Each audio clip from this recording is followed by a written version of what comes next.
আমি ইলেকট্রিকের একজন হেল্পার, বয়স ২২-২৩ বছর, হেল্পারি করছি প্রায় ৪ বছর ধরে।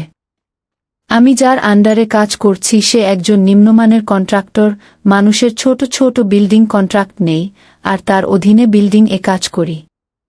তার সাথে কাজ করার সুবাদে তার বাড়িতে আমার যাওয়া আসা প্রায় হয়ে থাকে। আমার কন্ট্রাক্টরের বাড়ি হইতে আমার বাড়ি খুব একটা দূর নয়, বেশি হলে আধা কিলো হবে। কন্ট্রাক্টর সাহেবকে আমি তপনদা বলে ডাকি, আর সেই সুবাদে আমি তার বুকে বৌদি বলে সম্বোধন করে থাকি। তার বাড়িতে আসা যাওয়াতে প্রায় তার আমার বৌদির সাথে কথাবার্তা হয়ে থাকে এবং মুখে অনেক রকম দুষ্টুমি করে থাকি। আমি যখন যাই তখন আমার তপনদা প্রায়ই বাসাতে থাকে না, কেননা আমি সব সময় তার কর্মস্থল থেকে কোনো না আদেশ পালন করার জন্য যেয়ে থাকি, আর তপনদা তখন থাকে তার কর্মস্থলে। আমি যাওয়া আসাতে বৌদির ফুলের প্রতি আমার সব সময় নজর পড়ে এবং সুযোগমত তার ফুলগুলো দেখি নেই। তার ফুল এত বিশাল যে বৌদি হাঁটার সময় মনে হয় বুকের দুটা পাহাড়ের বোঝা নিয়ে হাঁটছে। সবসময় ব্রা পরে থাকে বিধায় ফুলগুলো খাড়া হয়ে থাকে, তখন মনে চায় এক্ষুনি ফুলগুলোকে খাপড়ে ধরি। ওস্তাদের ভয়ে ধরতে পারি না, পাছে কাজ হারাতে হবে সেই ভয়েও কাজ করে, তাই সব সময় আর চোখে দেখি, আর রাতে তাকে খেলার কল্পনা করে খেঁচতে থাকি। বৌদি যখন তার রানের সাথে ফুল দুটিকে চেপে ঘরের তরকারি কাটতে বসে, তখন ব্রা আর ব্লাউজ ফেরে তার ফুলের অর্ধেক অংশ বের হয়ে আসে। আমার তখন দেখতে খুব মজা লাগে। বৌদির পিছনে বিশাল বিশাল ডাব, তরকারি কাটার সময় তার দুপায়ের মুড়ি নৌকার সাথ লাগিয়ে বসলে মন চাই তাকে এখনই চিৎ করে ফেলে খেলে দিই। ডাব এবং ফুলের দিকে তাকিয়ে তাকিয়ে দেখি আর লালা ফেলি। কোনোদিন লাগানোর সুযোগ পাই না। একদিন সদরের পার্শ্ববর্তী গ্রামে কাজ করছিলাম, সকাল 10টা অথবা 11টা হবে, কাজ প্রায় শেষ। খাম্বায় কানেকশন লাগাতে হবে। তপনদা বাড়ি থেকে খাম্বায় উঠার মইটা নিয়ে আসতে বলল। শিবপুর হতে গোলাবাড়িয়া খুব দূরে নয়। আমি এলাম, এসে দেখি ঘরের দরজা বন্ধ। আমি ভাবলাম বৌদি হয়তো পুকুরে গেছে, না পুকুরে গিয়ে ও বৌদিকে দেখতে পেলাম না। এ ঘর ও ঘর অনেকখানে খোঁজাখুঁজি করলাম, কোথাও না পেয়ে আমার মনে সন্দেহ দানা বাঁধল। আমি ডাকাডাকি না করে তাদের পাকের ঘরের দরজাতে আস্তে করে ধাক্কা দিয়ে দেখতে দরজা খুলে গেল। পাকের ঘর হতে মেইন ঘরে যাওয়ার দরজা ভিতর থেকে বন্ধ। ভিতরে ফিস ফিস করে করে কথার আওয়াজ শুনতে পেলাম। আমার গায়ে কাঁপন ধরে গেল। আমি মৃদু পায়ে পাকের দরজা বন্ধ করে বেড়ার ছিদ্র দিয়ে চোখ রাখলাম। যা দেখলাম আমার চোখ ছানাবড়া হয়ে গেল।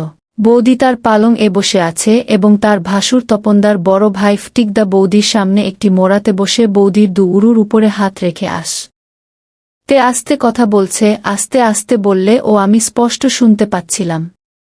একদিন আপনার ভাই জেনে ফেললে আমার সর্বনাশ হয়ে যাবে। কেন, আমি তোমার নেকা নতুন করে চালাচ্ছি নাকি যে তোমার ভয় হচ্ছে? তপন 3 বছর যাবৎ মালয়েশিয়া থাকাকালীন আমি তোমার নৌকা চালাই। তখন তো সুখে নৌকা চালাতে দিয়েছ, এখন ভয় পাচ্ছ কেন? তখন আপনার ভাই ছিল না বলে নৌকা চালাতে দিয়েছি, এখন আপনার ভাই বাড়িতে আছে। আমি এত কথা মানি না, আমি তোমার নৌকা চালাবই। তোমার বড় বড় ফুল আমায় পাগল করে দেয়। তোমার ফুল আমি চুষবই। তুমি বাধা দিতে চাইলে বরং আমার ভাই সব অতীত জেনে যাবার সম্ভাবনা আছে, আর তুমি আমাকে সন্তুষ্ট রাখলে নিরাপদ থাকতে পারবে। বলতে বলতে ফটিকদা পারুল বৌদির বুকের কাপড় সরিয়ে তার ফুলের উপর হাত দেয়। বৌদি বাধা দিল না। ফটিকদা ব্লাউজের উপর দিয়ে ফুল টিপতে টিপতে বসা থেকে দাঁড়িয়ে পারুল বৌদির মুখে লম্বা চুম্বন দেয়, তার ঠোঁটকে নিজের মুখের ভিতর পুরে নেয়। বৌদির ঠোঁটকে কামড়িয়ে দিলে পারুল বৌদি ওহ বলে মৃদু আর্তনাদ করে উঠে। একবার এগালে ওগালে চমিয়ে চমিয়ে ফটিকদা বৌদিকে হালকা হালকা কামড় দিচ্ছে আর বাম হাতে ফুলগুলো কচলাচ্ছে। আপন ছোট ভাইয়ের বুকে ভাসুরের নৌকা চালানোর দৃশ্য দেখে আমার শরীরও তখন 100 ডিগ্রি গরম। আমার শেষা দাঁড়িয়ে লৌহদণ্ডের মতো শক্ত হয়ে গিয়েছে। আমার সমস্ত শরীর কাঁপছে, লম্বা লম্বা নিঃশ্বাস পড়ছে। আমার মন চাইছে এখনই গিয়ে ফটিকদার আগে বৌদির মস্ত বড় ফুলগুলোকে খামচে ধরি, চুষতে শুরু করি। আমার তাগারা শেষাটা বৌদির খেলার মাঠে পাচাত করে ঢুকিয়ে দিই, কিন্তু ফটিকদা যেখানে পারুল বৌদিকে ঢুকাচ্ছে সেখানে আমার দেখে যাওয়া ছাড়া কোনো উপায় নেই। ফটিকদা এবার বৌদির ব্লাউজ ও ব্রা খুল। বৌদির বিশাল আকারের ফর্সা ফর্সা ফুলগুলো বের হয়ে পড়ল। আহ, কি ফাইন দেখতে! ফটিকদা পারুল বৌদির একটা ফুল খামচাতে লাগল, আরেকটা ফুল মুখে পুরে চুষতে লাগল। বৌদি হর্নি হয়ে ফটিকদার পিঠে হাত দিয়ে জড়িয়ে ধরল। এতক্ষণ তারা চৌকির কারাতে বসে চুম্বন মর্দন করছিলা, এবার ফটিকদা আস্তে করে বৌদিকে শুয়ে দিল। বৌদির দুপা চৌকির বাইরে পড়ে রইল। ফটিকদা এবার বৌদির সারা শরীরে জিভ দ্বারা লেহন শুরু করল। বৌদি আরো গরম হয়ে গেল। আমি বৌদির গঙ্গানির আওয়াজ শুনতে পেলাম। বৌদির পেটে জিভ চালাতে চালাতে ফটিকদা আস্তে আস্তে নিচের দিকে নেমে আসল। বৌদির শাড়ি খুলে মাটিতে ফেলে দিলা। বৌদির খেলার মাঠ স্পষ্ট দেখতে পেলাম। নৌকার ডিবিগুলো উঁচু উঁচু, কারাগুলো লম্বা হয়ে নিচের দিকে নেমে গর্তের সাথে মিশে গেছে। ফটিকদা মাটিতে হাঁটু গেড়ে বসে পারুল বৌদির ঝুলে থাকা দুরান ফাঁক করে তার নৌকায় জিপ চালাতে শুরু করল। এবার পারুল বৌদির অবস্থা নাজুক। লাজ ভয় ভুলে গিয়ে প্রায় জোরে জোরে বলতে লাগল, দাদা গো, আর পারি না, আমার আর সহ্য হচ্ছে না। বৌদি আহ ইহ ওহ শব্দে ঘরময় গঙ্গানো ঝঙ্কার সৃষ্টি হল। ফটিকদা উলঙ্গ হল। তার বিশাল শোষা লৌহদণ্ডের মতো বৌদির নৌকায় ঢুকার জন্য সম্পূর্ণ তৈরি মনে হল, কিন্তু না ঢুকিয়ে পারুল বৌদির নেকা চুষতে থাকে। বৌদি অস্থিরতা বেড়ে আর শুয়ে থাকতে পারল না। শুয়া থেকে উঠে খপ করে তার ভাসুরের শোষা ধরে চোষা শুরু করল। আর বলতে লাগল, দাদা, আপনাকে সেম উত্তেজিত না করলে আপনি ঢুকাবেন না বুঝতেই পারছি। ফটিকদা আহ করে উঠল। তিনিও চরম উত্তেজিত হয়ে উঠলেন। ফটিকদা তার ঠাঠানো শোষা পারুল বৌদির নেকার মুখে ফিট করে রামঠপ মারলেন। পচাত করে পুরো শোষা বৌদির নৌকায় ঢুকে গেল।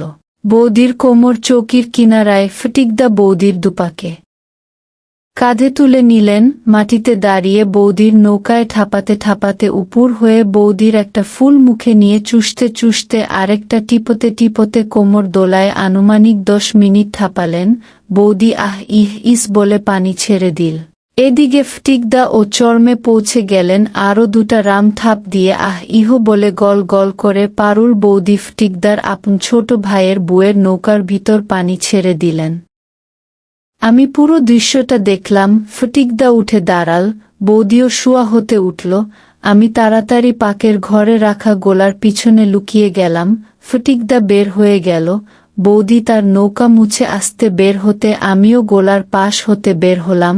বৌদি আমাকে দেখে চোখ ছানাবড়া করে ফেল। তুই এখানে কি করছিস?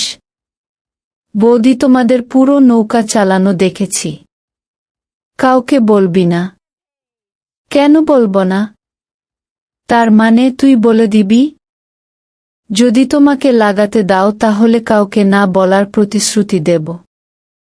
বৌদি এক মুহূর্ত চিন্তা করল না, আমাকে নিয়ে আবার ঘরে ঢুকে গেল। দরজা বন্ধ করে আমার সামনে সম্পূর্ণ উলঙ্গ হয়ে লাগানোর অনুমতি দিল। আমি বললাম, আজ আমি ভাল পারব না। তোমার আর তোমার ভাসুরের নৌকা চালানো দেখতে দেখতে আমার পানি বাহির হওয়ার উপক্রম হয়ে গেছে। আজ যেমনই পারি, অন্য সময় আমি যখন চাই তোমাকে লাগাতে পারি তার প্রতিজ্ঞা করতে হবে, তা না হলে আমি সবাইকে বলে দেব। বৌদি রাজি হল। আমি সেদিন পারুল বৌদির শরীরে আমার সবচেয়ে পছন্দের তার ফুলগুলো চুষে চুষে টিপে টিপে আমার বৃহৎ শশা এইমাত্র ঠাপ খাওয়া বৌদির থকতকে নৌকার ভিতর ঢুকায়ে ভবিষ্যতে আরামসে নৌকা চালানোর উদ্বোধনী ঘোষণা করলাম। বৌদিকে খেলে তার স্বামী তপন ভাইয়ের জন্য মই নিয়ে চলে গেলাম। তারপরের নৌকা চালানোর কাহিনী পরে বলবো। শুনতে চাইলে সাবস্ক্রাইব করো।